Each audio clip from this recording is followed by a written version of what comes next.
عزیز دوستو، قرآن مجید میں اللہ کریم نے نبی پاک صلی اللہ علیہ وسلم کے اخلاق عالیہ کی تعریف فرمائی اور ارشاد فرمایا کہ وَإِنَّكَ لَعَلَىٰ خُلُقٍ عَظِيمٍ۔ فرمایا محبوب علیہ السلام ہم نے آپ کو خلق عظیم کا مالک بنایا، کیونکہ کسی بات کو بھی کھینچنا نہیں، طویل نہیں کرنا، کوشش یہ کی جائے گی کہ مختصر سے وقت میں آپ کی خدمت میں چند باتیں جلدی سے عرض کر دی جائیں۔ نبی پاک صلی اللہ تعالیٰ علیہ وسلم کے اخلاق عالیہ کی قرآن پاک نے تعریف کی، بلکہ سرکار کی جو 40 سالہ حیات مبارکہ ہے، اہل مکہ نے جب حضور صلی اللہ علیہ وسلم سے آپ کے نبی ہونے کی دلیل پوچھی تو سرکار نے اپنی وہ 40 سالہ حیات مبارکہ کو بطور دلیل کے بیان فرمایا فَقَدْ لَبِثْتُ فِيكُمْ عُمَرًا مِّن قَبْلِهِ أَفَلَا تَعْقِلُونَ۔ قرآن مجید کہتا ہے کہ محبوب آپ ان سے کہیں میں کوئی باہر سے تو نہیں نہ آیا، میں اس سے پہلے عمر تمہارے بیچ گزار چکا ہوں، تمہیں عقل نہیں؟ سبحان اللہ۔ میری طرح کا کوئی سچا ہے تو دکھاؤ، سبحان اللہ۔ کوئی دیانتدار ہے تو دکھاؤ۔ سبحان اللہ۔ ہمارے زمانے میں لوگوں نے یہ سمجھا ہے کہ اخلاق صرف میٹھا بولنے کا نام ہے، فقط ایک جوز اخلاق کا کیا میٹھا بولیں، حالانکہ میٹھا تو لوگ اپنے مطلب کے لیے بھی بولتے ہیں، اور اس پر حدیث میں دلیل موجود ہے۔ نبی کریم علیہ السلام نے فرمایا قرب قیامت کی علامتوں میں سے ایک علامت یہ بھی ہوگی کہ تمہیں کچھ ایسے لوگ ملیں گے جن کی زبانیں شہد سے زیادہ میٹھی ہوں گی۔ لفظوں کی ترتیب دیکھیں، شہد سے زیادہ میٹھی ہوں گی، لیکن فرمایا ان کے دل بھیڑیے سے بھی زیادہ خطرناک ہوں گے۔ تو میٹھا تو لوگ اپنے مطلب کے لیے بھی بولتے ہیں۔ آپ کسی بہت بڑے ادارے میں جائیں اور آپ اپنی جتنی مرضی تلخی دکھائیں، ادارے کے ملازمین کی ٹریننگ ہوتی ہے کہ آپ نے سخت نہیں بولنا، آپ نے میٹھی بات کرنی، اس لیے کہ ہم نے گاہک نہیں خراب کرنا، تو تلخ بات بھی کرے تو جواب میں میٹھا ہی بولنا ہے۔ لوگ سمجھ بیٹھے ہیں کہ فقط میٹھا بولو، باقی جو مرضی کرتے رہو۔ میرے بھائی، اخلاق صرف میٹھا بولنے کا نام نہیں، بلکہ اخلاق تو سچ بولنے کا نام ہے، اخلاق تو دیانتداری کا نام ہے، اخلاق تو اچھی سوچ کا نام ہے، اخلاق تو توکل کا نام ہے، اخلاق کسی اور کو بھی عزت دینے کا نام ہے، کسی سے پیار کرنے کا نام ہے، اخلاق لوگوں کو جوڑنے کا نام ہے، کم سے کم کوشش کرنا کہ لوگ ٹوٹیں، آپس میں بکھریں، اس سے لوگوں کو بچانے کا نام اخلاق ہے۔ تیزی سے ہمارے ہاں اخلاقی قدریں خراب ہوئیں، تیزی سے۔ اب جو چیزیں بہت زیادہ ضروری ہیں، جن کی ویسے ہی قومی سطح پر، ملی سطح پر، عالمی سطح پر مسلمانوں کو حاجت ہے، ان میں سے ایک بہت بڑا اخلاقی رویہ یہ ہے کہ ہم اچھا سوچنا شروع کریں۔ قرآن مجید نے کہا یا ایھا الذین آمنوا اجتنبوا کثیرا من الظن ان بعض الظن اثم۔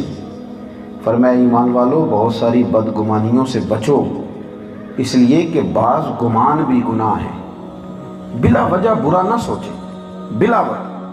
ہمارے ہاں نا سوشل میڈیا جب سے آیا ہے اور کچھ چیزیں جب سے عام ہوئی ہیں، تو آزادی رائے کے نام پر آوارہ خیالی نے جب سے عروج پکڑا ہے، تو ایک مقابلہ سا شروع ہو گیا ہے۔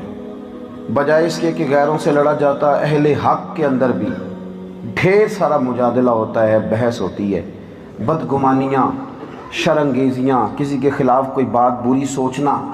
پاکستان میں اب 5 لاکھ سے زیادہ ٹینشن کے مریض ہیں جو باقاعدہ دوائی کھاتے ہیں، جو رجسٹر ہیں، دوائی کھاتے ہیں، اور جو ویسے ساری رات گھروں میں نہیں سوتے ان کی تعداد کا کوئی پتہ نہیں کتنے۔ ڈپریشن، ٹینشن، دباؤ ایک بہت بڑا ذہنی مرض ہے، اور جتنے نفسیات کے ڈاکٹر ہیں آپ سب کے پاس جائیں تو وہ سب سے پہلا مشورہ یہ دیتے ہیں نفسیات کے مریض کو کہ تو اچھا سوچنا شروع کر۔ کیا کر؟ آپ نے تو گھورنا شروع کر دیا مجھے۔ اچھا سوچنا شروع کر، تو رویے کو مثبت کر۔ تو دیکھیں نا، کسی چیز کا آپ نے مزہ لینا ہے تو آپ نے لے ہی لینا ہے، تکلیف میں آنا ہے تو آ ہی جانا ہے۔ میں ملک سے باہر تھا تو ایک صاحب مجھے کہنے لگے جی پاکستان کی بڑی بری حالت ہے۔ میں نے کہا آپ کو کیسے پتا، آپ تو ادھر رہتے ہیں؟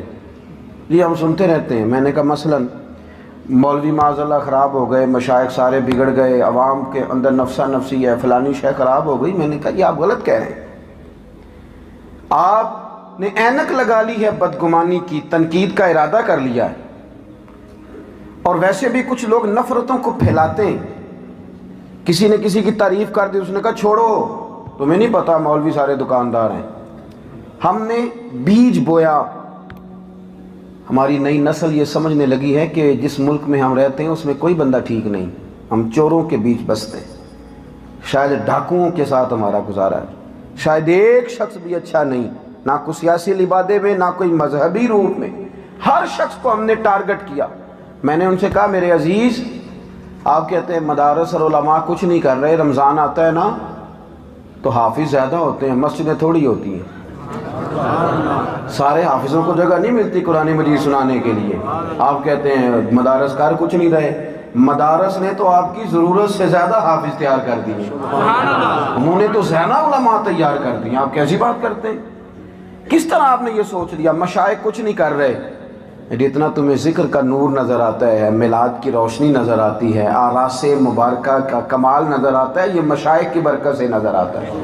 جو تھوڑا تھوڑا کہیں ادب رہ گیا ہے، کہیں کوئی حضرت عارف رومی کا شعر سننے کو مل جاتا ہے، کہیں کوئی بابا صاحب کی بات کر لیتا ہے، کہیں کوئی میاں محمد بخش کا ذکر چھیڑ دیتا ہے، کہیں کوئی عاجزی کی بات کرتا ہے، کہیں کو کسی کو اٹھ کے مل لیتا ہے، کہیں کو کسی کے ہاتھ چوم لیتا ہے، تو یہ اللہ کے فضل سے صوفیاء کی برکت ہے، یہ صوفیاء ہی کی برکت۔ اور جہاں تک عوام کی بات ہے، پاکستان میں کچھ سال پہلے زلزلہ آیا تھا، سیلاب آئے تھے، لوگ کہتے ہیں قوم نفسا نفسی کا شکار ہے۔ ہم نے تو یہ دیکھا کہ جس بوڑھی کو 30 سال ہو گئے نا، اس نے اپنی رضائی نکال کے استعمال نہیں کی، 30 سال شادی کو ہو گئے، اس نے کسی کو نکال کے نہیں دی، میرے جہیز کی نشانی ہے، اس نے بھی نکال دی تھی کہ اب دے دو، اب زلزلہ زدگان کو ضرورت پڑ گئی۔ جس بیٹی نے خود سلائی مشین پر بیٹھ کر سارا جہیز بنایا تھا، سارا، اور اس کے ہاتھ پیر مڑ گئے، ٹیڑھے ہو گئے، اس نے بھی کہا تھا کہ میں 2 کپڑوں میں چلی جاؤں، لیکن یہ سارا جہیز ان کو دے دو جن کے گھر لٹ گئے۔ یہاں آج بھی وہ ملت کے جوان جنہیں لوگ کہتے ہیں چوکوں میں کھڑے ہوتے ہیں اور کسی کی سنتے نہیں، ایک بابا جی کو ایک خون کی بوتل کی ضرورت ہوتی ہے، 13 نوجوان چوکوں میں کھڑے ہوتے ہیں، ہم حاضر ہیں جی، ہم نے جانا ہے ہاسپٹل کے باہر۔ اس قوم کو برا کہتے ہیں۔ مسلم شریف کے لفظ ہیں، نبی پاک صلی اللہ تعالیٰ علیہ وسلم نے فرمایا سب سے بڑا جھوٹ بدگمانی ہے۔ تم جب برا سوچتے ہو تو سب سے بڑا جھوٹ بولتے۔ کیسے آپ نے دور رہ کے فیصلہ کر لیا کہ بندہ غلط ہے؟ کیسے؟ کوئی آدمی چھوٹا نظر ہی تب آتا ہے، نظر ہی تب آتا ہے جب اسے دور سے دیکھا جائے یا غرور سے دیکھا جائے۔ نہ ہم عاجزی سے دیکھتے ہیں نہ نیڑے جا کے دیکھتے ہیں، دور بیٹھے ہی بدگمانیاں، دور بیٹھے ہی بری سوچیں۔